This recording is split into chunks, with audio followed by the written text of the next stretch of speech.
Hey, we're excited that you're here with us to experience Trey's transformation. We're going to start at the beginning where Trey's attending one of our live trainings and raises his hand. And the reason is that one of the exercises gave him an experience that he's never had before. In fact, which made him remember a key moment in his childhood. Magley seeing the opportunity that's become available for Trey and invited him on stage. Here we go. I mean, this is something I just like a kind of real powerful testimony that I've realized. And it just really just came to sort of crescendo working with Veronica's that. So as we did the 5-minute coaching portion, and I've told some people that we had a chance to work with that because of, and I'm realizing what my needs are, and I sort of knew that there were growth and contribution, but they're growth and contribution because of my need for love. That I'm trying to get love through growth and contribution because from childhood, I never felt like when my mother, like I gave to her, but she didn't give to me. I was there for her when her marriage was falling apart at a young age. I'm her sounding board, but she wasn't there for me when I needed her. And so I think that got me into this place where I just expected that I can help you, but you can't help me, and you can't be there for me because my own mother wasn't there for me. So how can I matter to you? So I just sort of let that go and settle for a connection by giving and taking care of everybody else. That I'm not allowed to, it's never about me to be taken care of. And I accepted that, and it's like, I looked at God, I was like, because I remember you used to ask God, am I cursed or something? Why am I going through all this stuff? And then I started accepting the fact I'm just built this way for a reason. My shoulders are broad and thick for a reason, and it's to care and carry the world. But what she and what others have helped me with and what's powerful is that every time I sat with somebody, usually I've always been the one to say, oh, no, I'll coach you.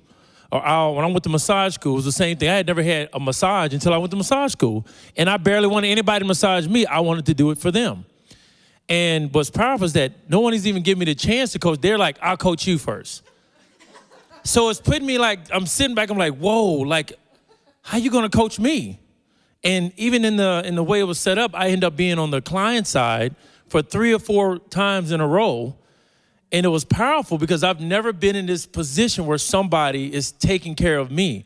And when I wrote down that I felt understood, I felt supported, I felt loved, like, oh, man. Beautiful. Yay.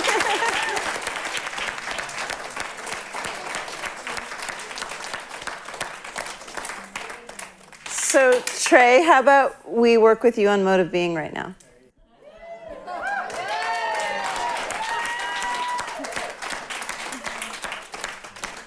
If you want to. It's your call. Hey, it's been on a roll, so let's keep it going. So what just happened here? And if you were the coach, does a strategy come to mind? In strategic intervention, we have strategies ready for this kind of moment. All his life, Trey had lived from the place of giving and not being able to receive. As coaches, we're on the lookout for what we call the client's request. Sometimes a request is straightforward, like, please help me with this problem, or help me with this goal. Sometimes a client's request is implied. This is when the client shares something with the implicit purpose of getting your assistance. They haven't asked you directly, but they're telling you for maybe a reason, right? So let me ask you, did you hear a request here on Trey's part? If there was a request, what would it have been? Take a moment to think about it, and it's okay to pause the video to write it down. Got it? So here's what we heard. Trey told us that he had always been the giver and never the receiver. So he accepted this request. Help me understand how I can open up and learn to receive also. Make sense? So we invited him up to do a coaching session using a strategy called key decision. A key decision is a major decision we make early in life that affects all future decisions. Key decisions are usually made under enormous stress, and they control the way we live our lives afterwards. These kinds of decisions are often unconscious. They're decisions that create a way of interacting with others and with life in general, and it becomes part of our identity, to the point that we forget that it ever was a choice in the first place. So when we discover an old key decision that may be holding us back, the strategy is to update it, to recreate it, to make a new decision about the past and that will empower you to live from a new perspective now. Now that Trey's getting on stage, I'm going to explain to him what key decisions are so he can understand what his might be. There are certain decisions that we call key decisions, so that they're big decisions, right? They're decisions on the order of, I'm gonna take care of people. It's all about family. It's all about me. I gotta do this before I die. Big decisions, right? And we usually make those decisions unconsciously. We make them in moments of great stress. And sometimes we can actually track down the moment we made that decision. It was so stressful and it was such a kind of dilemma that you had to pick between two things, and maybe you didn't either one, but under the circumstances, you just decide, this is how it's gotta be. I can't go through this again. This is my decision. Man, I remember it too. Yeah? Clear, vividly. Like I was saying, when I think when I got to a point where my mother, she's such a sweet woman too. I mean, it's like if you met her, you're falling in love with her. She's very nurturing and giving. It's just, I think as I assessed this years later, the relationship she had with my father, I was so much like my father, and I was the trigger for her. And so she took it out on me and over and over and over again. But then with her relationship with my stepfather, that marriage was a wreck. So I was also her caretaker. I was also her sounding board. I mean, at 7, 8, 9, 10, 11, 12, to the point where the last time he left, I was going to kill him if he came back just to keep her from getting hurt, even though I wasn't getting what I needed. And then the key decision part came, I think, was my uncle's wife. I had got real close to her, so I think she sort of took the position of the mother I hadn't had, and it was great for a long time. I mean, years. It was like, oh wow, Aunt Sharonda's amazing. She's just filling in all these little areas that I had missed. And until one day I needed her. I needed her for something. I was in a situation, and man. And it's crazy because I guess I got to the point where I sort of expected, well, that's all I'm gonna get from my mom. But Aunt Sharonda, she got my back, no problem. She loves me. But when it came time where I really needed her, she wasn't there for me. And I mean, I just remember it hurt so bad. Like it's almost like it's weird that she wasn't my biological mother, but I trusted her with total vulnerability. I guess I had built my muscle up when it came to my mom, but her, I was completely vulnerable. So when she switched on me, that is when I made that key decision that nobody will ever truly love me unconditionally. So I have to stop expecting that. Then what I'll do is I'll embrace that. And I just know that the only way, I can be, a benefit, because I saw what I gave to my mom as her comfort, is to help other people out of pain. And I have this intense desire, like I hate for anybody to be in pain. In any kind of pain, emotional, physical, or anything. And so in the paradox, I appreciate that because it made me study the best modalities and techniques to healing and to help. Physical rehabilitation, massage, Reiki, reflexology, coaching, neurolinguistics. I've traveled. I don't hesitate. So it had a great effect in some ways. Oh, yeah. Now, the next part of key decisions is that now, as a mature man who actually made a really powerful decision to help others, it may not have helped you as much as had you stayed open, and yet it helps so many other people. Mm-hmm. So now that you're a mature man, a father, you understand the stresses of life. You probably understand, like you showed all this compassion for your mom. You probably have gone back, I'm guessing, and thought about what was going on with your aunt. You're not in a victim mode. No. No. So now, what would be the next level of of emotional strength? What would be the new decision? What would you tell yourself Oh, if so you could yeah. go back now and have your own back? And moving forward, be your own best friend. Now, this is an interesting window of opportunity for Trey. Early on in life, he made a key decision that he'd be a giver and that he couldn't count on others to give back to him. For this reason, he's now stronger, faster, and more resourceful than most people. And he habitually positions himself to be the provider and the leader in most situations, to help other people, but also to protect himself from being hurt. Right now, he's been caught off guard, which is good. It's good for him to be vulnerable. Because Trey is going into a deep internal state right now, and is connecting really well to Magali's lines of questions, I'm not going to speak for the next section of coaching and will focus instead on holding a safe space for Trey to experience what he needs to experience. Also, since Trey works with people's physical and mental energy, Magali has started working with him on an energy level as well. While speaking with him, she's experiencing in herself a very open heart, with the hope that he'll be able to experience this in himself. Let's see what happens. See, that's the thing. I think I have depended on myself. I don't know if you heard the other night, like I say, I don't worry about going somewhere and not having a good time. I'll bring it. You know? Did I have a good day? I'm gonna bring a good day. I get that. So what's the next level? You know how to do that. So what's the next level of is loving strength? the trust that I have that someone else can also offer me what I can offer them. So what has to happen in your body first to allow for that? This is the next level of Trey's request. How do I trust somebody to be there for me the way that I can be there for them? This is a productive question, and the rest of the intervention will focus on getting him an answer. I know I'm saying this because I know you're knowledgeable about energy, about structure. So how would that feel inside? What would that be like? Wow. I know it might be hard to put to words. You don't even have to say it, but just be there now. Okay, so I feel like my heart has this, like an iron cage around it. And it's not solid, meaning some things can come through, but it's not completely vulnerable.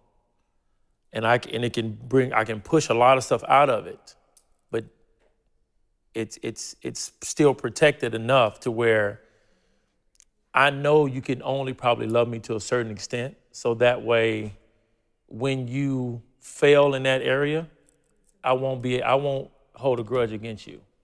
I won't hate you for it. I'll still love you and treat you. So let's stop the thoughts for just a second and go back to the heart. Did you see what just happened? Trey had started talking about how he limits his trust for people.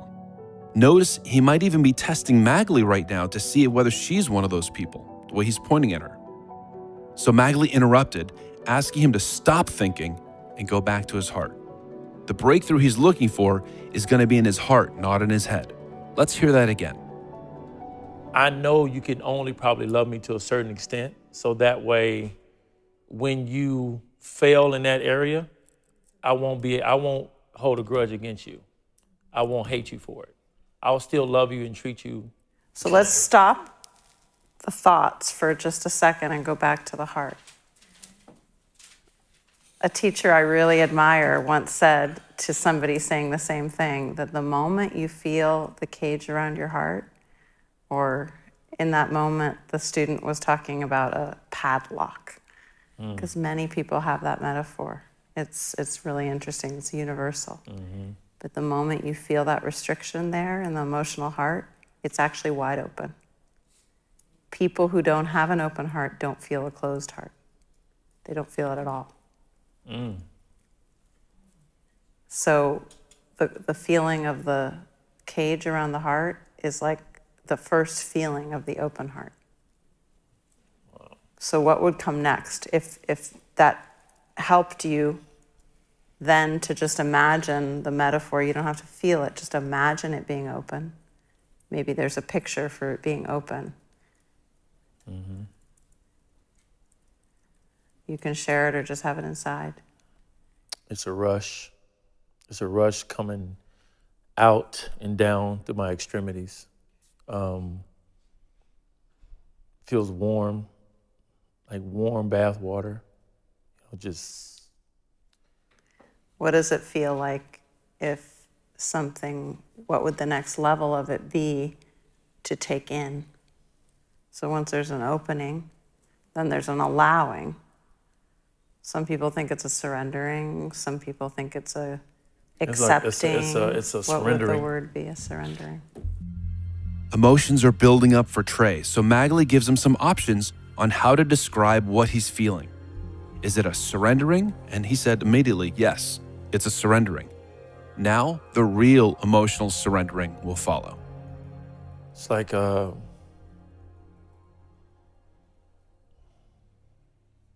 somebody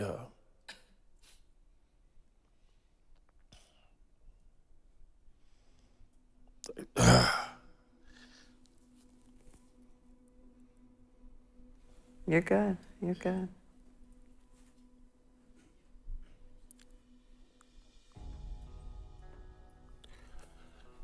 it's like somebody holding me. Are they? Somebody holding me in the warm water. And all my muscles are relaxed, and they're I don't have to hold myself up. That's good. That's good. It's good. You know that the release is good emotionally. You know that, right? Yeah. And they're bathing me with warm water. And I don't have to hold myself up. Is there anything you can tell yourself now, a new decision? Words that'll help you remember that. Now you have this feeling. Is there somewhere you want to anchor this?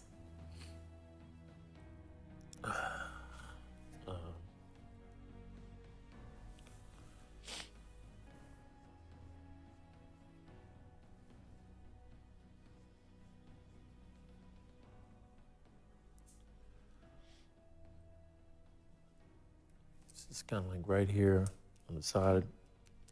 Okay.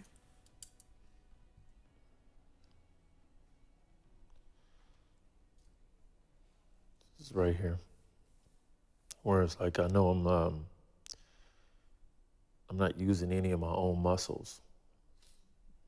And it's such a strange feeling to be that vulnerable. Yeah. To depend on somebody else. Yeah. I'm gonna trust somebody else to that level. So what's all the good that could pour in beyond just love? What could happen with that new decision? If this happened every day? I'll be able to feel like just totally supported and like my footing would be solid. Like every step I took, it would have concrete underneath my feet. That I wouldn't have to contract all my own energy. That I have a source to recharge me or to refresh me or to bring me into a place to recover, that I don't have to be in charge of everything in this moment. And then I can do more because I would have that other part taken care of. And since that part will be taken care of, I can really be what I'm truly supposed to be. And now taking all of those beautiful experiences and challenges, and now they're going to be more supercharged with even higher vibrations, because now it's not from a place of just pain. It's from a place of peace. The nature of a breakthrough is that it's an unfamiliar experience. So now we're going to make this change familiar by applying it to other situations in his life. Since Trey's such a leader at home, we're going to focus on how this is going to impact all the people who look up to him. And how will this affect your son? You being this way? I think it would affect him greatly. I think I've already tried to ensure that, you know, that he has that he feels that. I know you're already a really good dad, but would there be another level for him of seeing a very strong father be able to also receive and surrender? Interesting, man, because, you know, I probably have started to, like, almost trying to prepare him for life's hardships. to be let down. So by being this new decision, and actually, I think I have to reframe it in a way to where I don't want to be Pollyanna, but, you know, but letting them see that you can trust and be vulnerable, which will actually give you more power than to have distrust and be closed. Because at some point you're still going to have some deficits if you are doing it from the place that you're doing it from is from pain versus peace and strength and confidence, and, you know, it's much easier to spring off of that something solid than something soft. Yeah. So, so I think some of the lessons will be similar, but the source from which I'm delivering it will come from a place of letting them know that, you know, it's okay to trust that somebody can and will be there for you unconditionally. And, you know, if they're not, that's just that one person. Mm-hmm. And don't let it define every single one. And I think that's been my issue. Is there anyone else in your life that this will affect? You know, I'm the oldest, so I'm such a major patriarchal figure in my family. And so anything I do is going to affect everybody. The nature of a key decision is that when one person makes a change, it ripples out to affect all those around you. So we're going to reinforce the impact of this new decision on his relationships, including his romantic relationships. So is there anyone you would bring into your life or a new activity with a really open heart with this new decision? Well, in my past, even though I've loved women, I've been, you know, in relationships, I think I've always I was always prepared. Like, there's no way you're gonna love me unconditionally. You just can't do it. And of course, it's self-fulfilling prophecy, right? I probably get with the exact person that my unconscious knows that they're gonna do that. So I can be right.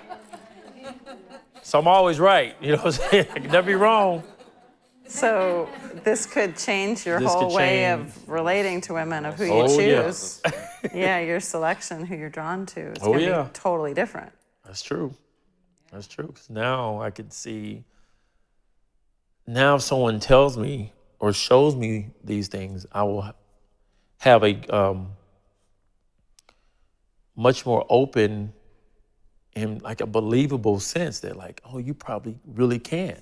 Like, love me for the essence of who I am unconditionally, not because of what I can do for you. And I think it was a big thing with my mother, was like, she always made everything seem like a trade. You know, if you do this, you know, and she would use religion sometimes. And did she need to? Was she protecting herself then?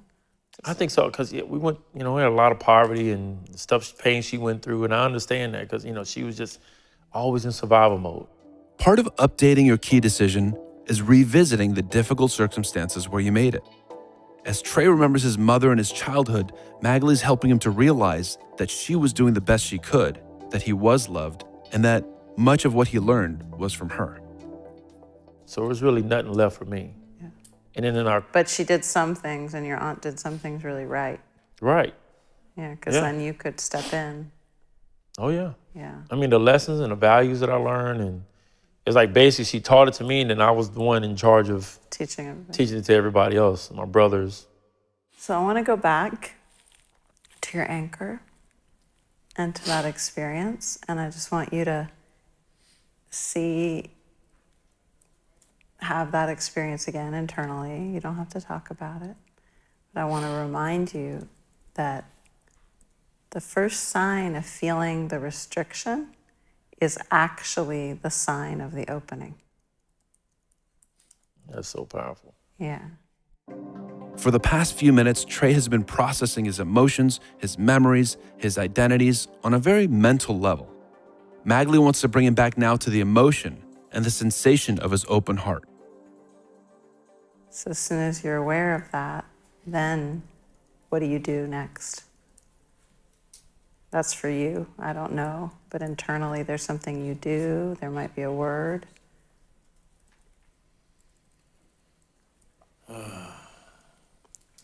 So you know it now.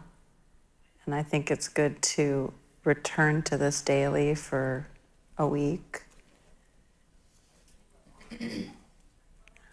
so that it stays really alive and available to you. Okay? And it's really nice too because, see, now when I think about that image of being in this, and I don't know who's holding me, I see myself as a child and I'm laying in the tub and somebody's holding me like completely, like I don't have to use any muscles. Mm. And then they run in like the warm water over me. Mm. And the first time I saw it, it was like, that's when the emotion came over. Now it's like, I expect it. Like it's cool. Like I know you can I can have this. Yeah. So this is powerful stuff because I mean, it would take this, I was telling Ron, it would take this kind of peer group because usually I'm always in a superior position. Mm. And who's going to help me, especially when I know all this stuff? It has to be, my peers, And you also showed up ready for this. This didn't happen like as an accident. No, that's true. That's true. Yeah. I you took the first step here, not just getting here, but in these interactions. No, that's true.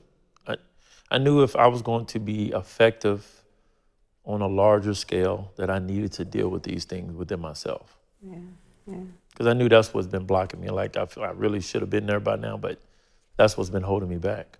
Yeah, awesome.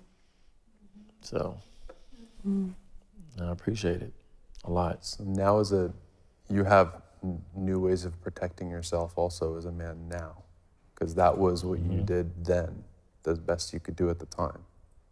So as you date, as you have relationships with, as you inevitably some people disappoint you, instead of it being that thing, it can be the other thing, all the other skills that you had, all the strengths that you had, all the abilities, all the insights that you have. Those are now you're selecting. Right. Those are now, use those to find the person who can bring you everything. Right. No, that was really, I never saw that before. I would have never even thought that way, that I would be just laying in somebody's arms and letting them hold me. We all like that image too. Yeah, it's wonderful. I think we all got to experience a little bit of that. Yeah, that's awesome. Because it's like a total surrender. And it's a total trust. It's like, I got you. You don't have to do anything. And when I get up though, I'm like supercharged. because I just needed that moment where I didn't have to do anything. Just a little bit. I'm ready. Okay, good.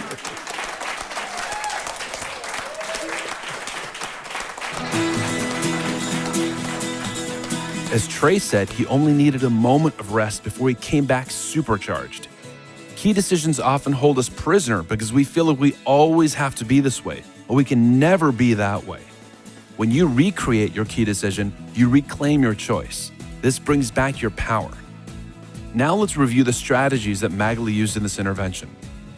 1. Explain the concept. When Trey shared, we invited him on stage and started off by explaining the concept of the key decision. Step 2. Clarify the decision and the underlying request. Trey explained the scene where he made the key decision, and Magali helped him to clarify what he wanted from this conversation, which was to understand how can I open up and learn to receive. Step 3. Accept the metaphor. When Magali asked Trey what the next level was for him, he explained his obstacle in the form of a picture, his heart inside of a cage. Nothing was allowed in, and it was a very lonely and isolating image, but Magali accepted it and worked with it. Step 4 is reframe the metaphor. She gave Trey a new meaning for that image. She said a teacher that she respects had explained that the moment you feel your heart is closed, it's actually the first moment of being open. Since this meant that Trey's heart was about to open, it did open, and he felt a rush of sensation. Step 5, allowing. As Trey's emotions built up, Magali modeled for him the confidence to let his emotional release take place. As he surrendered to this, an image came to Trey of being totally vulnerable while being held in a warm bath. He could now receive love without having to do anything to deserve it. By the way, you may have noticed that I've been pretty quiet during this intervention, and it's by design. Since Trey is trying to learn how to relax and receive, I'm demonstrating how a man can be simply present without having to control the situation. Step 6, anchoring the change. Magali asked Trey to touch a part of his body that would remind him of the sensation so he could bring it back when he needed to. Magali knows that Trey practices NLP, which features a strategy called anchoring. So by suggesting to Trey that he anchor the decision and experience into his body, Magali is speaking in Trey's professional language and giving him the power and choice to retain the experience in the way that he knows best. The way that Magali uses anchoring is very intentional and empowering to Trey. Step 7, expanding the impact. Then Magali asked him how this change would affect the key people and the relationships in his life. It would impact his son because he could now model how a strong man can be open to receiving love. It would impact his brothers and his family because they look up to how he lives his life. And it would impact his romantic relationships because instead of cynically believing that no woman could truly love him, he could now use all of his skills and abilities in selecting a woman that could love him completely. Step 8, revisit the scene. We then revisited the scene of Trey's key decision, which we all do when we try to understand the past in a new way. Magali helped him to understand that his mother had very few alternatives, that he had been loved, and that he'd learned a lot from her. Step 9, repeat the sensation. So, having reflected on these things, Magali guided Trey back to his heart so he could spend time with the core emotion and the new experience of opening. She also asked Trey to explain to her how the energy flowed from his heart, which is also a next level of opening. It's a common experience for many people to feel that their heart is closed, when in truth, if they were cold and had an energetically closed heart, they would feel nothing there. However, when the heart center is activated and experiences being caged or locked or blocked or in pain, that's the real beginning of an opening in that energetic area of the body. Step 10, stabilize and strengthen. Magali then gave Trey credit for his change so he can assimilate it into his normal day-to-day awareness. And we pointed out that instead of relying on his old self-protection as a child, he can use all the strengths and skills that he possesses as a man. The change Trey made in the intervention continued through the weekend and will certainly change the course of his life and his relationships. So remember, as a coach, you'll have the opportunity to create huge impact for people. This intervention began with 2 coaches working together at Strategic Intervention Bootcamp. That could be you. If you know someone in your life who would benefit from seeing this kind of change, please share this video with them. After Trey had this breakthrough, several other men and women also shared with us they experienced a shift and an opening during that moment. One man actually explained that it was the third time in his life that he had cried and opened up his heart. So even in the moment of his own personal transformation, Trey was helping many others in the room to get closer to their own heart center. I hope you enjoyed this conversation. This is Mark and Magali Pesha from strategicintervention.com, and we'll talk to you soon.